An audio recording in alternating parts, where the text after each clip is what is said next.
All right, so our last topic of the conversation is what drives the marketing decision. And another way to think about this is how does a farmer know if he's successful with his marketing, or what's a realistic performance for his marketing?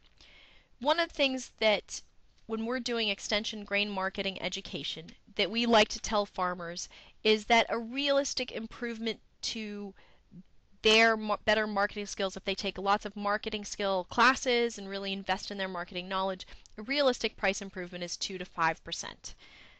Most farmers hear 2 to 5% and say, well, that's not a really big impact. But in reality, that 2 to 5% price improvement is going to translate into a profit improvement for the operation of 10 to 30%. So while it doesn't sound like a lot, it can have a pretty big impact on the bottom line of the operation. Now, how do we get to this point of a 10 to 30% profit improvement? We've got the example below, and in this we can say we've got farmer A, which is the first column, and farmer B is the second column. Both of these farmers had the same cost of production in this example, $4.25 a bushel.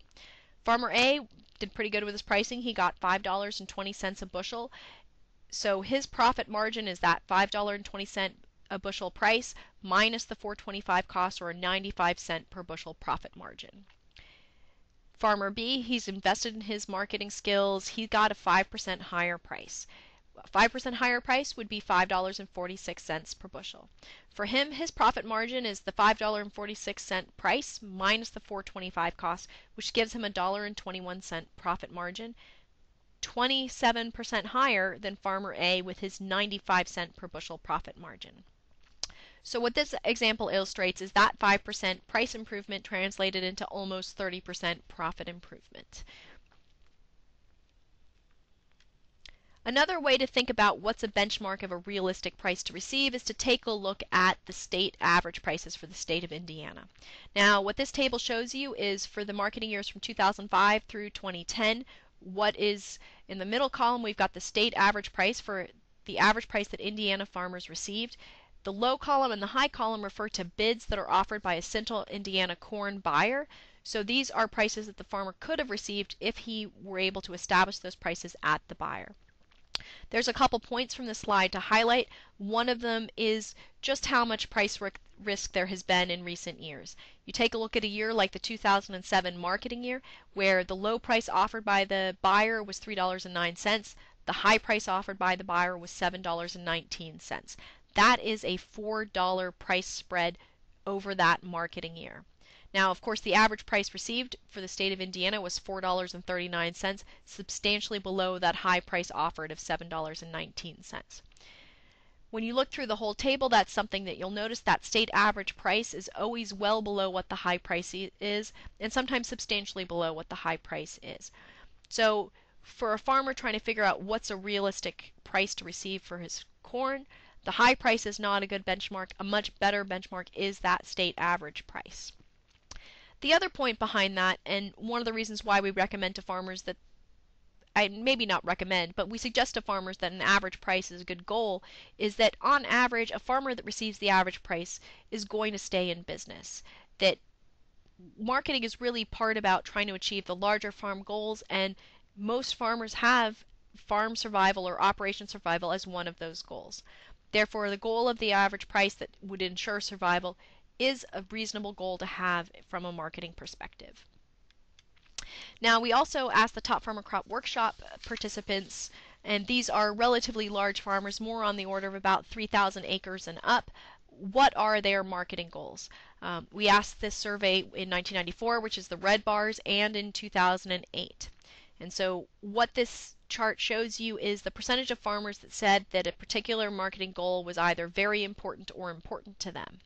You can see that the most popular one is to price or to market and gain a margin above cost. So a lot of farmers have the goal of pricing to get a positive profit margin. Another common goal is to sell in the top half of the marketing year. They want to get above that average price. Other farmers have the goal of avoiding low prices or providing cash flow. Very few farmers more recently have said that they are trying to use marketing to manage their income for taxes. Another question we asked the Top Farmer Crop Workshop participants is what percentage of their crop did they price pre-harvest? We made a big deal about this in the earlier session when we talked about pricing during that pre-harvest pricing time period. And we had said that the Purdue Extension guidelines were to price up to 50% pre-harvest, and if you're going to go above that, you must have crop insurance. And really, anybody that's pre-harvest pricing over 50% of their expected production will be considered someone who is a very aggressive marketer. So what this shows, the blue bars are how much they pre-harvest priced in the 2007 marketing year and what their intentions were for the 2008 marketing year. I think what you can see from this chart is the majority of Top Farmer Crop Workshop participants are fairly aggressive marketers. There is maybe, in the 2008 intentions, 40% of the farmers are intending to price over 50% of their expected production, and in 2007 that was roughly 30%. There's also a fairly substantial group that's pre-harvest pricing between 26 and 50%, and there's relatively few farmers, around 17% of the farmers, that don't do any pre-harvest pricing. Another question we asked them in the Top Farmer Crop Workshop survey is, how have changes in crop yield and revenue insurance affected your willingness to forward price? In the crop insurance component, we had mentioned that some of those crop insurance offerings, especially the revenue insurance offerings, are relatively new, and so we were wondering if it had changed farmers' marketing decisions. What you can see is that for about 47% of the farmers, they said that there was no change in their marketing based on the new crop insurance offerings. For another 27% of the farmers, they said that the new crop insurance offerings made them far more willing to forward price their crop. There was a very small number, that 6.4%, that said the new crop insurance offerings caused them to reduce their forward pricing. It's a little bit hard to interpret this, especially when we've got a group of farmers who are so aggressive with their forward pricing. Now, let's talk a little bit about who are the people that influence farmers and their marketing decisions.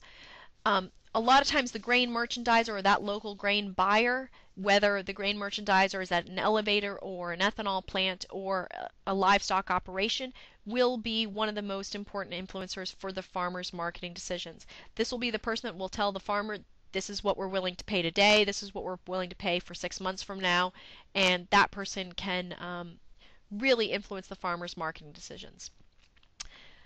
Some farmers have a broker that would allow them to trade futures and options directly on the Board of Trade or the Chicago Mercantile Exchange, and if a farmer is working with a broker to trade directly on futures and options directly on the commodity exchanges, then this person would definitely be an influencer of the farmer's marketing decisions.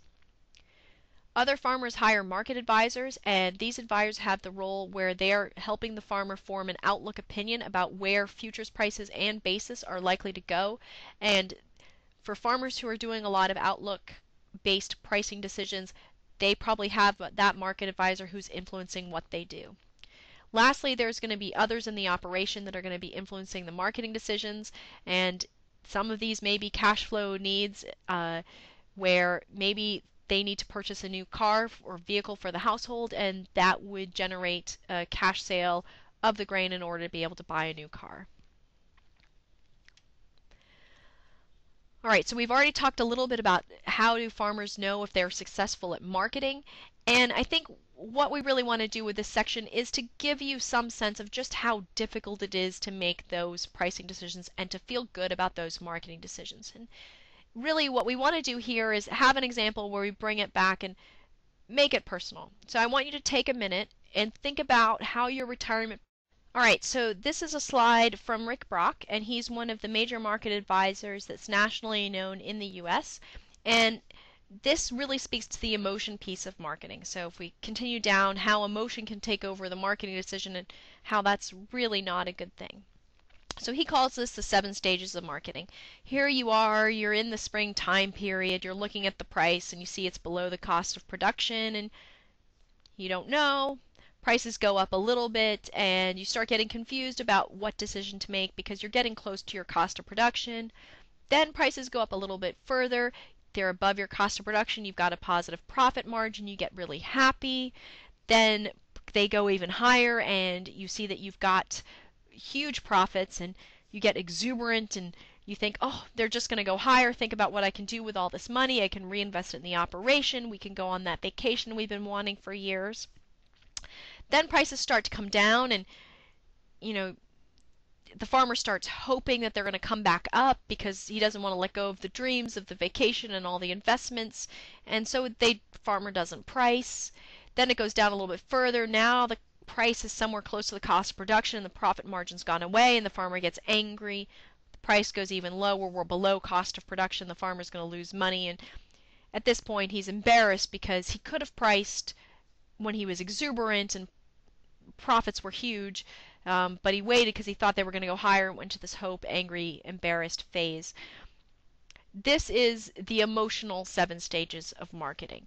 Now, most farmers instead are going to measure their market success in a much more systematic way, or should measure their marketing success in a systematic way. And we've offered that benchmark price of the average state price.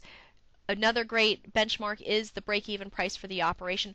At what point do you start pricing where you're locking in a positive profit margin? The last benchmark, and that's that emotion one, is that highest price at the coffee shop, which is a benchmark that all farmers should avoid. Now, through this program, you're going to meet 2 farmers and get to know them, Levi and Kevin.